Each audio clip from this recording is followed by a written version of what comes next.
प्रेक्षकांनो, लपंडाव या मालिकेच्या पुढच्या भागामध्ये आपल्याला पाहायला मिळणार आहे की सरकारवर कोणीतरी भारी आहे याची जाणीव ही सरकारला होणार आहे. कारण की आता नंदाक्काची जी एंट्री मालिकेत दाखवली आहे, परंतु तिला घराबाहेर काढण्यासाठी आपण पाहतो की सरकारने एक खेळ खेळलेला असतो. म्हणजे छोटासा लपंडावच सरकार तिथे सुरू करते, परंतु सरकारवर भारी ही नंदाक्का ठरते. नंदाक्काची ओळख सरकारने मावशी म्हणून सांगितलेली आहे. त्याचबरोबर आपण पाहतो की नंदाक्का काना आणि सखीच्या लग्नाबद्दल सुद्धा विचारत असते आणि तेव्हा मात्र गौतम काका जे आहेत सखीचे काका यांना हसू येत असतं. हा खेळ सगळा काय आहे आणि ही जी आलेली व्यक्ती ही मात्र कोण आहे याचा खुलासा हा पुढे होईलच. आणि त्याचबरोबर आपण पाहतो की सरकारला अडचणीत आणण्यासाठी पुरेपूर खेळ हा नंदाक्का खेळणार आहे असं ती बोलून सुद्धा दाखवते. परंतु सरकार मात्र म्हणते की या व्यक्तीला घराबाहेर काढण्याचे माझ्याकडे अनेक मार्ग आहेत. अगोदर ही आलेली साडेसाती घराबाहेर काढते आणि नंतर त्या कानाचा विषय संपवते. कारण की काना हा सखीपासून जर वेगळा करायचा असेल तर त्यासाठी 1 महिना बाकी आहे. आणि इकडे मात्र काना सखीचं मन जिंकण्यासाठी तिच्यासोबत हा वेळ घालवण्याचा विचार करत असतो आणि त्यासाठी त्याने गौतम काकाची मदत सुद्धा घेतलेली असते. गौतम काका विचारतात की काना, ठीक आहे, तुझं बरोबर आहे, तू 1 महिना वेळ मागून घेतलास खरा, परंतु आता पुढे काय करणार आहेस? आणि तेव्हा मात्र काना म्हणतो की काही नाही, मी घरी येतोय, परंतु फक्त तुम्ही मला थोडीशी साथ द्या. आपण पाहतो की प्रेसचे कपडे घेण्यासाठी मी आलेलो आहे असं म्हणून काना घरात शिरलेला असतो आणि आता तो थेट सखीकडे गेलेला असतो. आणि सखी मात्र कानाच्या आठवणीत रमलेली असते, कारण की नंदाक्काने आल्या आल्या सखी आणि कानाबद्दल विचारलेलं असतं. आणि तेव्हा सखी विचारात गुंतते की काना, असं तू का केलंस? तू का माझ्यासोबत असं वागलास? तुला पैशाची गरज होती तर तू अगोदरच हे सगळं करायला हवं होतंस, परंतु माझं मन मला सांगत आहे की तू हे सगळं पैशासाठी नाही केलंस. कानाने प्रेम ऍक्सेप्ट केलेलं आहे. काना म्हणतोय की सखी, मी तुझ्यावर मनापासून प्रेम करतो, परंतु मी हे सगळं पैशासाठी केलंय, कारण की सत्य हे सांगायचं नाहीये. आपण पाहतो की सखी या सगळ्या गोष्टीचा कानाच्या बोलण्याचा विचार करत असते.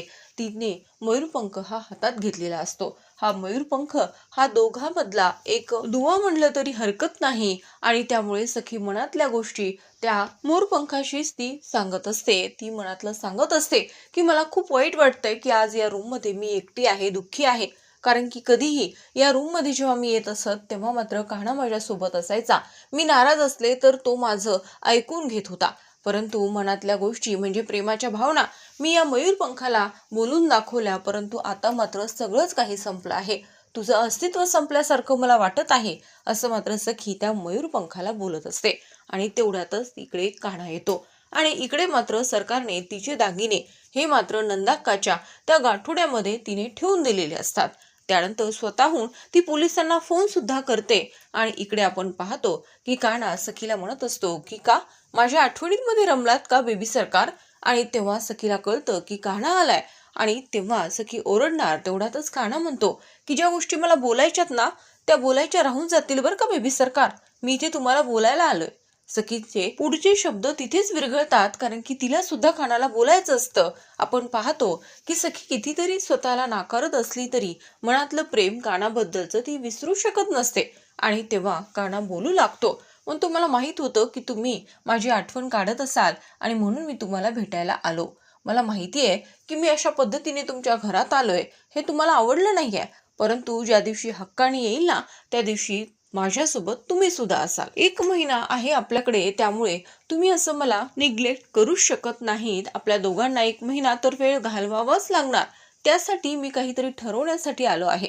तेव्हा मात्र कानाने सखीसाठी एक अल्बम आणलेला असतो, त्यामध्ये त्या दोघांचे फोटो असतात. नकळत कळत कानाने सखीसोबत काही फोटो काढलेले असतात, सखीच्या काही स्पेशल मुवमेंटचे फोटो असतात. हे सगळं काही कलेक्शन कानाच्या फोनमध्ये असतं आणि ते सगळं कलेक्शन आपण पाहतो की काना सखीला दाखवतो फोटोच्या अल्बमच्या स्वरूपामध्ये. जेव्हा सखी ते सगळं पाहते तेव्हा मात्र तिच्या डोळ्यातलं पाणी हे त्या अल्बमवर पडतं. तिला वाईट वाटत असतं, कारण की हे सगळं घडायला नको होतं. आज हा दुरावा ती जो सहन करतेय याचा विचार सुद्धा तिने कधीच केलेला नव्हता. तिला असंच वाटत होतं की तिचं सुद्धा छान असं संसार असेल, छान संसार ती करेल, परंतु यातलं काहीच घडणार नाहीये ही गोष्ट तिच्या आता लक्षात आलेली असते. त्यामुळे ते डोळ्यातलं पाणी हे मात्र कानाला दिसतं. काना म्हणतो की बेबी सरकार, वाईट वाटून घेऊ नका. हे सगळं जे काही तुमच्या मनातलं आहे ना ते मी समजू शकतो. लवकरच हे सगळं मी तुमच्या समोर मांडेल आणि तेव्हा कायमचं मी तुम्हाला या घरातून घेऊन जाणार आहे माझ्या विश्वात. आपण पाहतो की कानाला हा विश्वास असतो आणि त्याच आत्मविश्वासावर काना सखीला वचन देतो की लवकरच आपल्यातला हा दुरावा मी मिटवण्याचा प्रयत्न करेल. जी सत्यता आहे ती तुमच्या समोर येण्याचा पूर्णपणे माझा प्रयत्न असेल. इकडे मात्र सरकार खुश असते, कारण की लवकरच आलेली ही साडेसाती जी आहे ही घरातून बाहेर जाईल. कारण की सखीला असं वाटतं की माझी मावशी आजी आली, त्यामुळे सखी सुद्धा खूप आनंदित असते. त्यामुळे आता या बाईबद्दल घरच्यांच्या मनामध्ये असं काहीतरी मला टाकावं लागेल की ही बाई धोक्याची आहे, तेव्हाच ही बाई घराबाहेर पडू शकते आणि त्यासाठी हा खेळ पुरेसा आहे असं सरकारला वाटतं. पोलीस येतात, पोलीस चौकशी करत असतात, तेव्हा मात्र आपण पाहतो की सरकारने सुद्धा घरातील सगळ्या लोकांना आरडाओरडा करून बोलवलेलं असतं. तिथे नंदाक्का सुद्धा असते, तेव्हा तिथे सखी सुद्धा असते, कारण की कान्हाचं बोलणं होऊन कान्हा आता तिथून निघून गेलेला असतो. त्यानंतर मात्र आपण पाहतो की सरकारला सगळेजण विचारतात की काय झालं, आणि सखी सुद्धा विचारते की अगं आई काय झालं, एवढी घाबरलीस का? तेव्हा मात्र सरकार म्हणते की अगं सखी, माझ्याकडे माझे दागिने होते, परंतु आता मात्र ते माझ्याजवळ नाही आहेत. त्यामुळे मला कळत नाहीये की माझे दागिने कुठे गेले. असे अचानक चोरी कसे जाऊ शकतात, आणि त्यासाठी मी पोलिसांना सुद्धा बोलवलेलं आहे. मला खूप भीती वाटते की घरातून अशा प्रकारे चोरी होणं म्हणजे खूप विचित्र आहे. तेव्हा गौतम म्हणतो, वहिनी तुम्ही घाई नाही का केली, पोलिसांना कशासाठी बोलवलं, आणि दागिन्याची तर गोष्ट आहे, घरातच असतील इथे तिथे, आपण शोधूयात.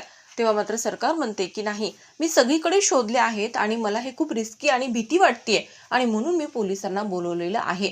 पोलीस नक्कीच शोधून काढतील.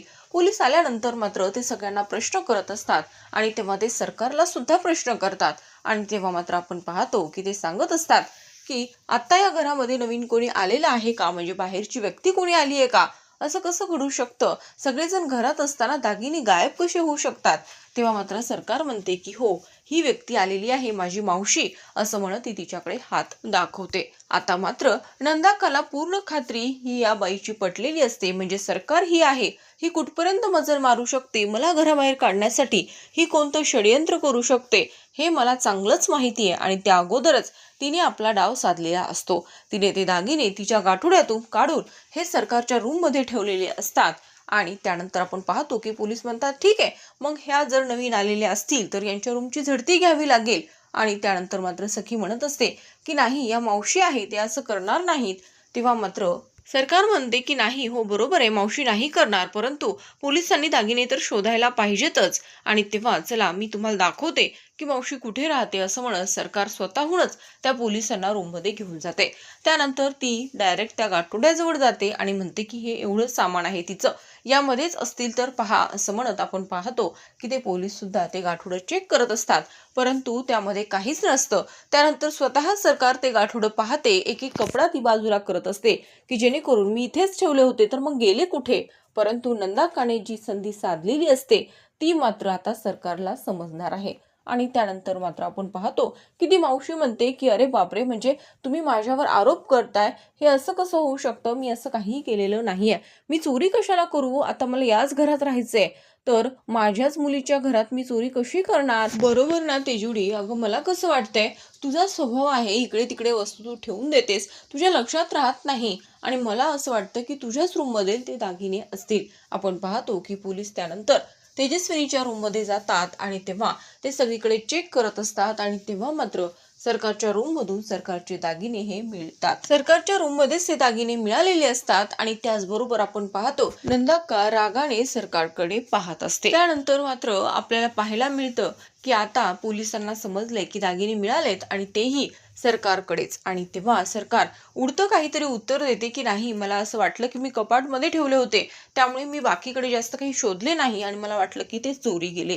त्यानंतर मात्र घरातील सगळेजण तिथून जातात, परंतु नंदाक्का आणि सरकार तिथे असते. तेव्हा मात्र नंदाक्का म्हणते की असली हुशारी करण्याची काहीच गरज नव्हती, तुला मी एकदाच खाली सांगितलंय की मी इथे राहायला आलीये, परंतु माझा उद्देश काय आहे हे तुला लवकरच समजेल. आता मात्र सरकारच्या डोक्याला खरी साडेसाती लागलेली आहे, आणि जोपर्यंत पूर्ण खेळ या कुटुंबाचा संपत नाही तोपर्यंत मी सुद्धा या खेळाचाच भाग आहे असं मात्र आपण पाहतो की तेव्हा नंदाक्का बोलून दाखवत असते. सरकारचा भयानक संताप होतो. खरं तर सरकारची उलटी गिनती ही आता सुरू झालेली असते. इकडे कान्हा सुद्धा आता तेजस्विनी कामतला शोधण्याच्या घाईमध्ये असतो. लवकरच कान्हासोबत तेजस्विनी कामत येईल आणि इकडे मात्र सखी कान्हा आणि सखीचे जे काही फोटो असतात ते पाहत असते. कान्हाचा शब्द सखीच्या मनावर एक वेगळ्याच प्रकारचा प्रेमाचा ठसा उमटवत असतो. सखीलाच कळत नसतं की तिच्यासोबत काय होतंय. इतके दिवस जे प्रेम तिला हवं होतं ते प्रेम मात्र कान्हाने सहज तिला दिलेलं असतं. कान्हा सांगून जातो की जेव्हा मी पाहिलं तेव्हापासून मी तुमच्या प्रेमात आहे. आणि ही गोष्ट आता सखीला त्रास देत असते, कारण की आता ती कान्हापासून वेगळी झालेली आहे. आणि आता सखीचा निर्णय पुढे काय असेल आणि खरंच सखी या 1 महिन्यामध्ये कान्हाच्या 2दा प्रेमात पडेल का? आणि तिथून आता कान्हा गेल्यानंतर पुढचा डाव कान्हा हा कोणता खेळणार आहे हे पाहणे इंटरेस्टिंग होणार आहे. तर आता प्रेक्षकांनो, लपंडाव या मालिकेच्या लेटेस्ट अपडेटसाठी चॅनलला सबस्क्राईब करा. व्हिडिओ आवडला असेल तर व्हिडिओला लाईक आणि शेअर करायला मात्र विसरू नका.